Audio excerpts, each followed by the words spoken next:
in Tasmanal Halacha Chafal. Kli Eitz Hamtsupim B'Samonim, wooden kalim that are coated with samonim, herbs, I don't know, different, some kind of a potion. Shekar and Varnished, Dinam to Kashrus, the Dinam to Kashrus. So, we're going to try to figure out what's the pshat in this thing. Where is this thing coming from, and what does it mean? It comes from a Rav Haigai, who mamash says almost all these words, except for the two words Shekar and Varnished, which is brought in a rush, but there's no hesitation for what it is or what's going on with this thing.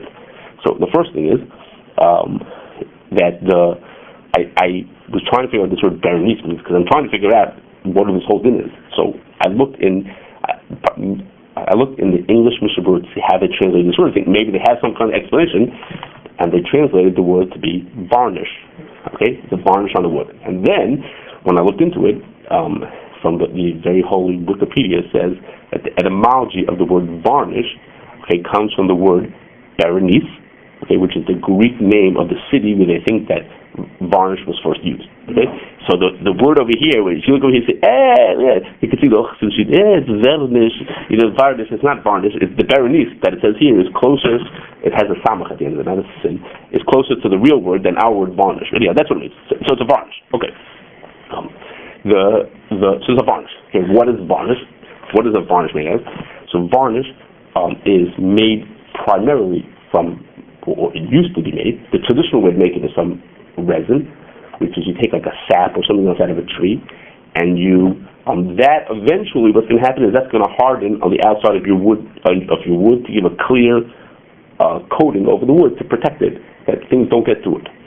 But in order to get it onto the wood and to get it to stick and to not dry before it gets onto the wood, you mix it with thinners, which like dilute it, and drying agents and all kinds of other things that help keep it as a liquid until you put it onto the wood when it gets exposed to the air and to the heat and to all kinds of different. I don't know all the details of how it works, but when you get it onto the wood, all those things evaporate and they disappear, leaving just your resin that came out of the tree back onto the wood. I don't think evaporate 100%, but basically they disappear, leaving you just with your resin that came out of the tree, the sap that came out of the juice, thick, liquidy stuff sitting on the outside of your wood, protecting the wood.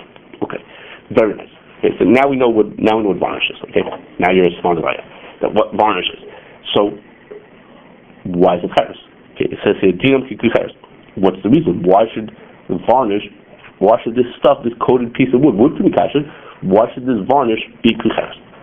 So I didn't have any clues, and there's no one that I could see, anybody on this whole din, who says anything. The Torah brings the Rav Haigai, the Meshach says, yeah, and it's also brought in the rush, and the place came over here, no one said anything. It's like no one's talking about why should this thing, what's the Kashrus? So, in desperation, I was traveling one day in Brisk, and they have there a set of song called Oitzer HaGoinim, okay, which is likutim of things that the Goinim said arranged according to the Masechta. Okay, all kinds of little scraps and small chuvas and a few chuvas here and there.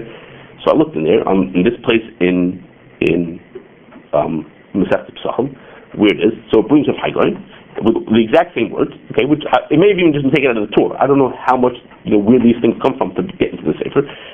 And it says that the Haigai says that if you use kli eitz hametzupim b'samonim mishtamshem b'chamin ki cheresein ve'em mishtamshem b'pesach. Fine. Right before that, okay, there's another thing brought from a different guy whose name I didn't recognize. If you look on the bottom, it has all the details that didn't mean anything to me, all the historical of who this person is, blah blah. And it says like this: Kli eitz hametzupim b'simonim mu'uravim b'loivin beya v'sid v'nokachem min hagoyim acher shenishtamshu b'hen b'chamim u'v'tzoynim mi amrinan kivan te'is b'tzipuyan sid damyan l'kli cheres so the shoyl in that question asks, I have these wooden kalim that are coated with this coating, with this simon, the same like the Rav Haigai thing, so I'm guessing that he means a similar thing. These two going could have lived 300 years apart from each other, but we're just, the fact that they're next to each other, and the same kind of question. This is conjecturing at this point. And it says they're made with these simonim, and they have in it also sid, so maybe, since they have sid, they should be treated like cheres.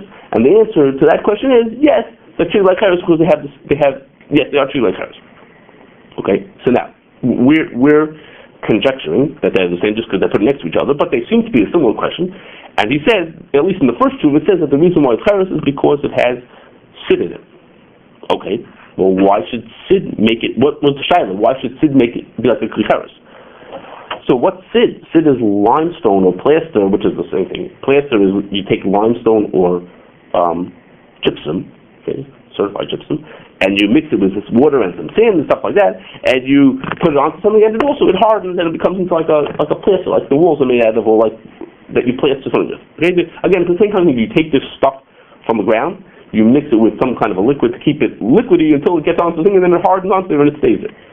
Okay, so now, why does that make it any better? So why is that supposed to be Kashrus? Why should that not be able to be Kashrus?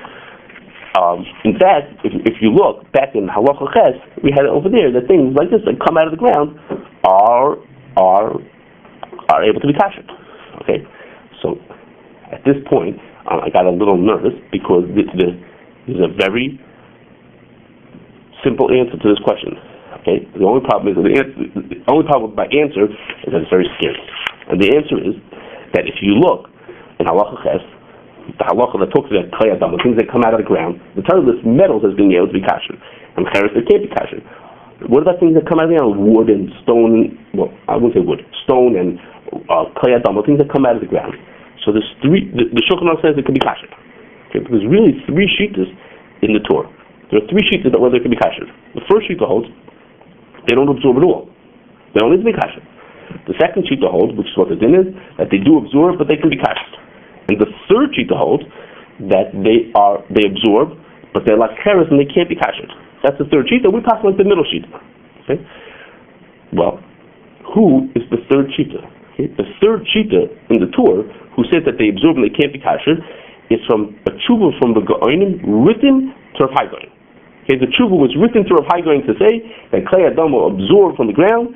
And that's what the Torah brings. They absorb and they can't be kasher. So if you want, so the simple answer, they cannot be kasher. They absorb, but they cannot be kasher because they're like cheres. Okay, we don't pass like that shita.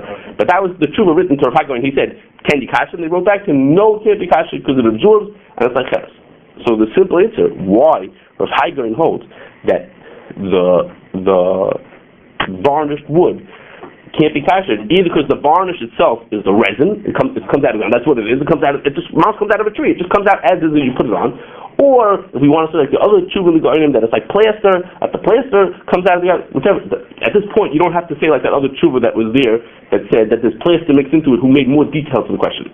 But if you want to know a simple answer why Rav Hai Gaon would say that this thing is like cheres is because Rav Hai Gaon holds that klei adama can't be kasher. Klei adama he holds it like cheres.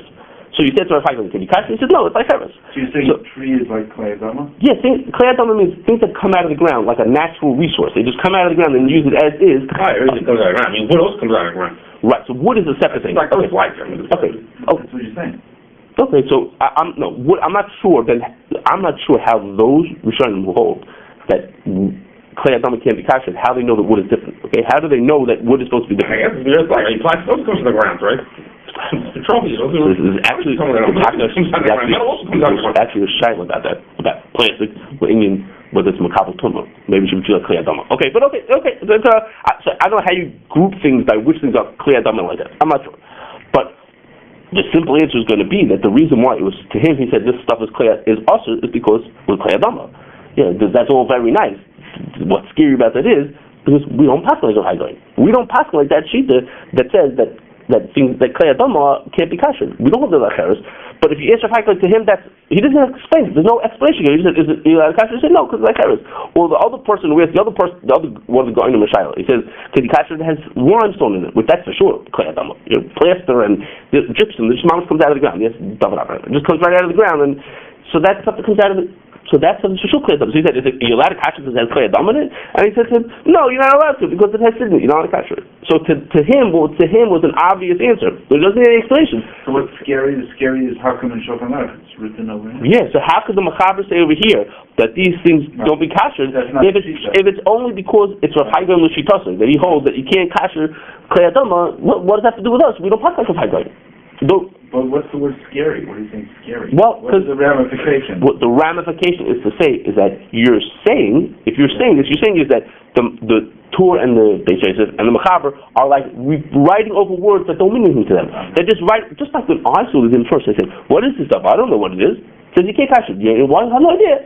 So if I would just like a monkey just write it over, so yeah, for me you expect that. You don't expect that you just sort of write over the din, but no, and it's odd that there's no one explaining it, which does lend you the impression that they weren't so clear what they were talking about. They were just repeating it over. But why would you write something like that when it's not a... no, it's a very real case. So he's writing over the din because it's a practice. If you have a varnished wood clay, then you're not a Kashering. Say something you just did without understanding it. But it's hard to take it when if really that's shot what it is.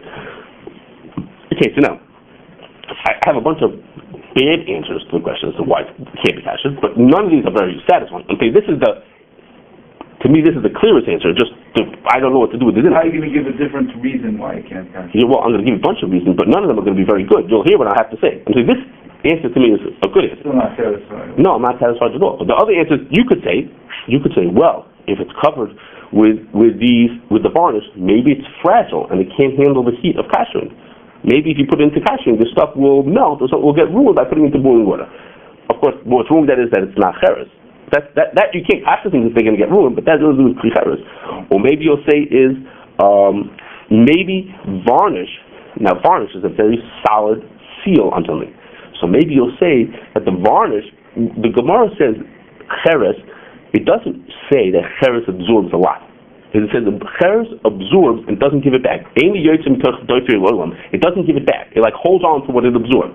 So maybe you'll tell me that the varnish is such a strong sealant that what gets into it doesn't come back out. Right. Something about the varnish itself is like a really hard coating. It's meant to be a hard, thick coating, and it doesn't let things out. Okay, so you could say that, but the logic would be the opposite. If you say it's such a strong, hard sealant and it's a really good, tough coating, you should say it shouldn't absorb at all. You should say, when you come to say that it absorbs and doesn't give back, cheres, we see it absorbs. You see pottery, it's very porous, but you say whatever the Gemara says doesn't give back. This stuff, if you say it's such a strong coating, then you should say, like the Mechaber is about to say in two more halachos, like glass, nothing goes in altogether. Where's the logic, or at least to explain where you came up with this thing? It's a simple thing. So you could say, well, first there was absorbed treif, then they put in the varnish, and now you can take it out. Okay. Another good answer, which is the Ramah is about to say. We're going to see in a second. The Ramah is going to say maybe you should be choishish that this is really a used kli, right, and that someone like repolished it. They redid it over to make it. They put on this coating afterwards to make it look shiny and new. But really, there are bleeds underneath it that are not going to come out. Okay, you could say that would be a reason why you can't use a wooden keli. Okay, and that would read well with Ramah coming. But then you wouldn't say that it's a kli cheres. And you would explain that you can't use it because of the chashash that it was used once before. You wouldn't say it's like a kli cheres. You said you bought it from a guy. It said you bought it from a guy. What does it say? What does it say? It says this can't you bought from a guy? The Mechaber doesn't say it. No, the Mechaber actually is worse. The Rav Haigain himself says you bought it from a guy. So he says you can't use it because it's dina kli cheres. Okay. The Mechaber doesn't even say that. He says kli eitz hamatzupim b'samon shekoyin bernish and kli cheres. It's a type of wood. This type of thing is like a kli cheres. You expect him to say that there's because a chashash or like the Ramah similar halachas where he talks about kelim and he says they're no good, they are good. They're not talking about the bleeds went in and you can't get it out. No, because in the last halach the Ramah said something and the Ramah is about to say something again about can you choishish that someone used it before. So he explains it here, or he explains it in the documentary, or everyone else explains it. It's because of a chashash. We'll see in a second that someone used it and then they made it look like it was brand new. How could you say it's dina kli cheres as if it has to do with the material? Is plastic kasher? You say no, plastic can't be kasher. You mean it because it can't be kasher because maybe someone used it? No, because plastic, you tell me the material is not kasherable. So where's the explanation for this cousin? I mean, we could say all these kind of answers, but they're not very satisfying that that's what it means. The simple reading is that it was the material, it was a cheres material, which reads very well. Rav Haigain and Lushikasa would hold that the klei adama can't be kasher. That would be fine. We have a good explanation. We just left with a seer. Then how can the Mechaber say both in them? So we're just left with a funny situation at this point. So the best answer has a problem with it. That's I'm just left. I don't have a good explanation. I have a suggestion. Yeah. The Varnished holds that he argues in the Magen Avraham who says he can't kasher klei adama. He says adama is worse. He says worse than cheres. It's not the Magen. It's the Mechaber says. Mechaber says. Yes. Evan. He says Evan. But this is an argument there's a difference between Evan and adama. Okay, and says that. He says he can't kasher adama. He says it's worse than cheres. He says nobody says he can't kasher adama. He can't kasher adama. Okay, and therefore? But that would be it. This would be right then. So you're saying is that maybe there's some, the Klei Adama is one thing, and that there's a worse thing than that. There are things that are even worse than Klei Adama. I'm sorry, worse than Klei Evan, right. which is Klei Adama, and that they're worse. Okay, so we. Those videos are all coming out of the ground. Certainly not. Not even their earthy thing coming out of the ground. Not necessarily even Kashrus. Okay, so you're showing maybe you're showing the Chazon Ish, and so maybe this one. Okay, maybe that'll be upset that there's something. This is even worse than Klei Evan. Okay, so you're going to take to me that the Mechaber is telling you that, and you. You're right. This would be right. No. The Mechaber is telling you that, and doesn't even think he needs to explain that to you. In Halacha Ches, he said that Klei Evan could be used. You think that's fine if you would say Klei Adama was not included in that, but then 15 halachas later, he threw this in at you without telling you that this is a. Well, he's not telling you Adama can't be captured. I guess he thinks you know that. All he's telling you here is this is like Adama. Okay. I'm saying that doesn't need an explanation. Okay, maybe. I'm saying it's a. So that's the Kashrus on the Chazon Ish. Why didn't the Shulchan say anyway that Klei Adama you can't Kashrus? Especially when the Torah on that din talks about Klei Adama. That's the din. Halacha Ches is talking about Klei Adama. Okay, fine. Well, you'll show it to me. The Farish Klei Adama. The Torah. I'm almost sure that I showed it. Yes, I saw it in the past few days. I'm almost sure that he said to Klei Adama. Klei Adama. I will look. Okay, so maybe that's an answer. Maybe there's something worse than there's another category, and this fits somehow into that category. Okay, fine. Now, also don't the countertops that are made out of crushed rocks, the quartz. I think they'll argue that that's like Kashrus because it's crushed up and then mixed with a resin. And therefore, you can catch the whole stones, not crushed up stones mixed that are glued together. And the reason is because. That becomes like Kashrus. I think. Okay. Well, I'm about to say something else. Maybe that's what you mean when you're saying this, which is in this tshuva, the other tshuva, not the Rav Haikon, the one that's just printed right before. I mean, literally, it could have been from 500 years before the person, but anyway, it's printed right before. The person's shaila was, I have this coating that one of the ingredients is sid, and the question is, does that make it like the Kashrus? Okay, and the answer was yes, it does. And I don't know anything about what the formula was for making that coating, but there is a shaila whether you have a material that's made up of 75% non-Kashrus and 25% Kashrus. Well, let's say your countertop, it's made of 90% crushed up stone and 10% plastic. I'm making up a number. It's 10% plastic. Let's say you hold that you can't kasher plastic. So then the stone part could be kashered. The plastic part can't be kashered. So I have this table in front of me, this countertop. It's 90% I can kasher and 10% I can't kasher. Well, what's the din now? Should I say, well, it's basically made out of stone and I can kasher it? Or should I say is, no, there are parts that can't be kashered. So those parts are going to absorb bleach. Let's say there was a strip running down the middle of plastic or of Kashrus. So I say, hey, that strip can't be kashered. So what am I going to help to kasher my counter? There's going to be a strip in the middle that I can't kasher. So what that is distributed along the whole way. There are pieces along the whole way that are not giving off their bleach. That's one way to look at it. And the other way to look at it is to say, look, basically this is a material. Call it cool. We follow the roid. But basically this is a material that's 90% kasher. Well, so it can be kasher. Okay, that's a shiloh. Okay, I'm pretty sure that Rebelsky said that you follow the roid. And if it's a roid that you can kasher, then you can. But I was blank and I could not find notes about it. So I'm not sure what it is. But I know that's a shiloh about it. What you do know the seed is a meat.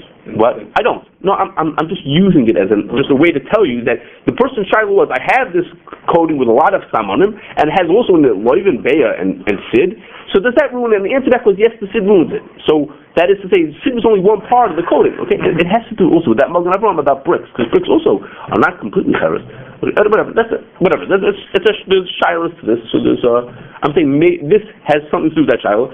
Unfortunately, I'm blank as to who holds which way. But and I thought to do a raya different ways, but that is a shiloh. Maybe that has to do with your countertop also. Okay. Let's go to the Ramah. The Ramah says, there are people who have a minute to not use painted kalim even if they're new. The also ones that are coated with tin or some kind of a metal that they also don't use them. And the Mishabur explains that the reason for these minhagim to not use painted is like we had beforehand, that there's a chashash that it's a used kli, and that someone just painted it up and made it look like it's fresh and new, but really it's used and has bleach inside of it. Or there's another chashash that maybe the coating itself has wheat bran in it, and therefore it might be chametz itself, the coating. Okay, But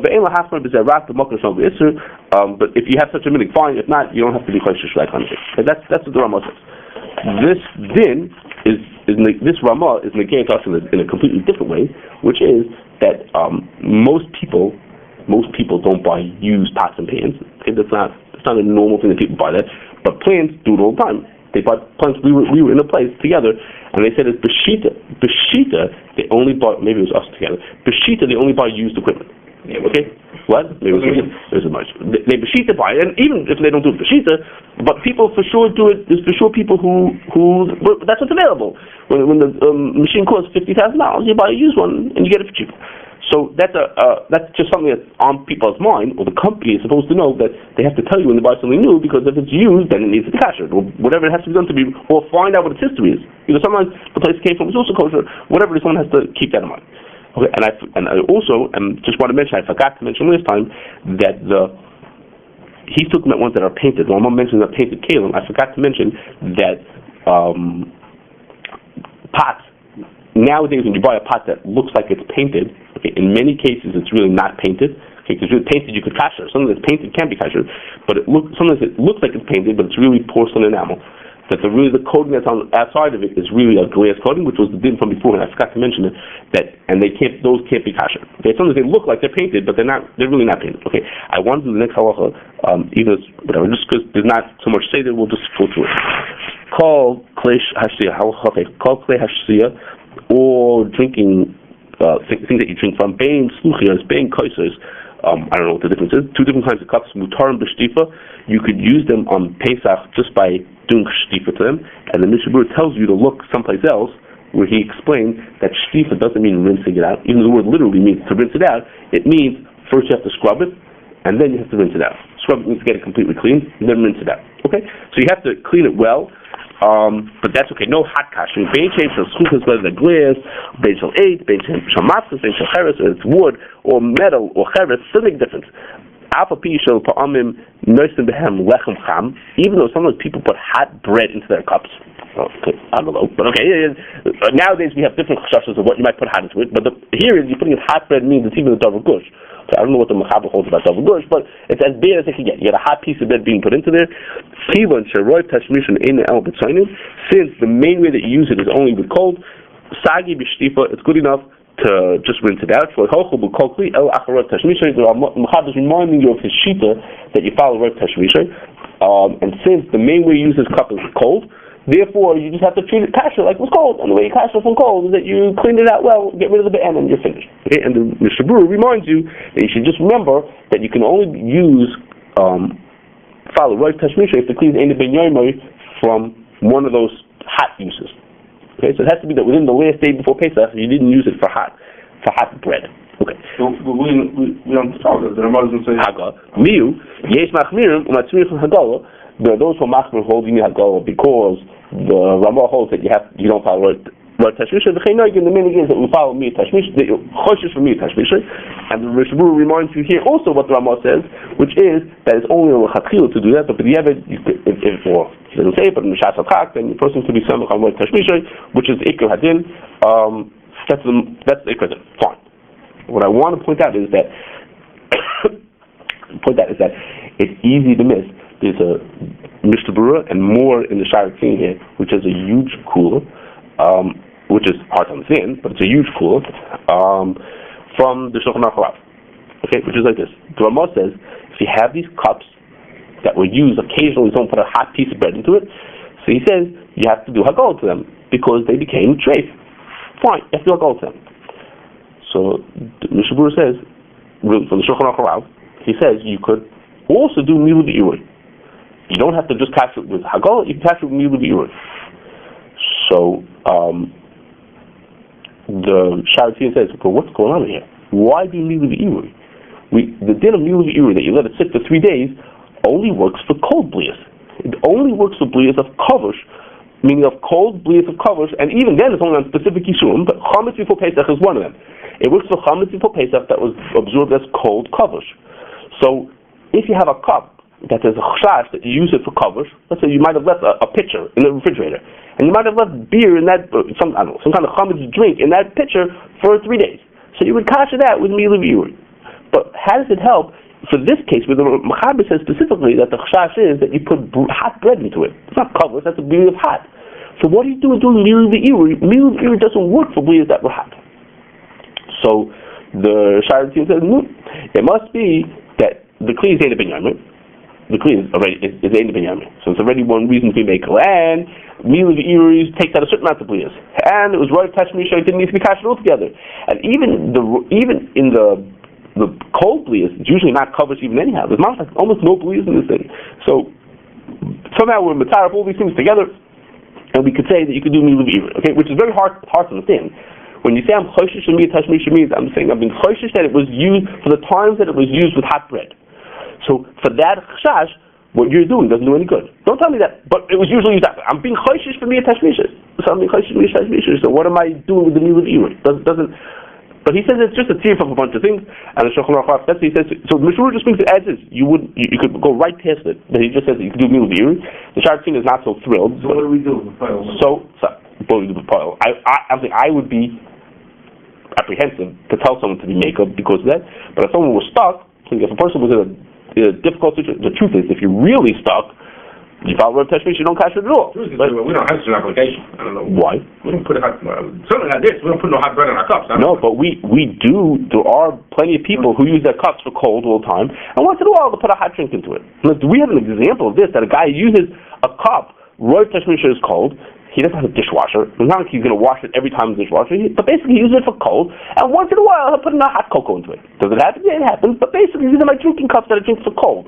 But so this case of Roy Tashmisha, we don't have with hot bread, but we have, while I'm drinking a coffee, might I occasionally drink, oh, no, that wouldn't be it. Okay. I might put coffee into it, and there'll be a piece of cake there also. So it could happen. So what would you say to the person? So really, if the person is really desperate, so then you follow, it's only with Chatchila to be Miyat Tashmisha. So the Mishnah Berurah himself said you could follow Miyat Tashmisha. But if for a middle case, where it's not such a tzchak, so the Mishnah Berurah said you really could be doing Milat Iri, but it's hard to accept the kula because it's not based on so much. The Mishnah Berurah himself is not so thrilled with what he's saying. Okay, but I have a stronger question. What would you say if the guy wants to kasher cheres or glass? Glass is a little easier, but he wants to kasher cheres. So the din is that Milu V'Iri works on cheres.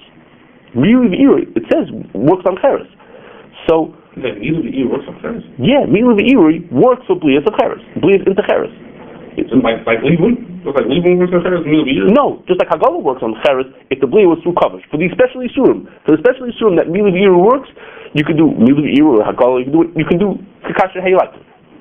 Cheres. Yeah. What is it? It's a din right here. It's a din here in Halachah.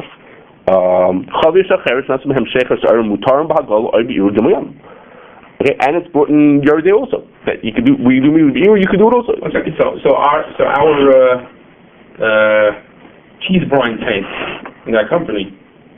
You tell me you could have kasher technically with Milu V'Iri? No, because Milu V'Iri only works for certain isurim. It only works for chametz and stam yayin, only for certain isurim. So Vinas Akum is not one of them. Vinas Akum you can't do kasher like that. But for certain isurim you could kasher certain isurim that you can kasher with Milu V'Iri. When you could use Milu V'Iri, you can use it on cheres also. Okay. Now except I do have to add in that the Mechaber brings later a minute to not use any cheres kelim. So maybe that overrides that. Okay. And he's saying to not be samachan. When you do Milu V'Iri, it works on cheres also. So what would you say in this case? The Mechaber's case was, let's say you had a cup made out of cheres, which is a normal case. You have a mug. Okay, and the mug is usually used for cold. And occasionally you use it for hot. So now, you want a kasher. So the Ramah said, you should choshesh from Miyat Tashmisha. So if you would read the Ramah, you would say, no, not for the cheres keli. For the cheres keli, you can't do Hagala for that. Hagala doesn't look on cheres. Wait a second. The Shulchan Aruch said that you could do Milu V'Iri on it. Well, Milu V'Iri would work on cheres. Well, if Milu V'Iri is going to work on cheres, then Hagala is going to work on cheres also. So is that what he meant to say? He didn't say that. He just said it that you could do Milu V'Iri. He was saying that's cooler. But really, once you can do Milu V'Iri, you can do it on cheres also. Those Milu V'Iri works on cheres. And for that matter, Hagala works on cheres where Milu V'Iri works. Wherever Milu V'Iri works, you can do Hagala also. That's the Mechaber said the same thing also. You can do Milu V'Iri or Hagala on cheres. So if I have a mug that was Miyat Tashmisha was with was with hot. So the Shulchan Aruch says I could do Miliv Irui. But logically, if that's what I could do, then I could even do Hagol also. Now, he doesn't say that you could do that, but I'm just saying, if you extend what he's saying, then you can do Hagol to it also. Okay, which all of this is a chiddush. Again, I'm telling you that the Mishnah Berurah, who's being stomach on the Shulchan Aruch, is telling you he's not so thrilled with that. But, and this is now an extension on that thing that's not so great. But anyway, I'll leave that as a question also. Good.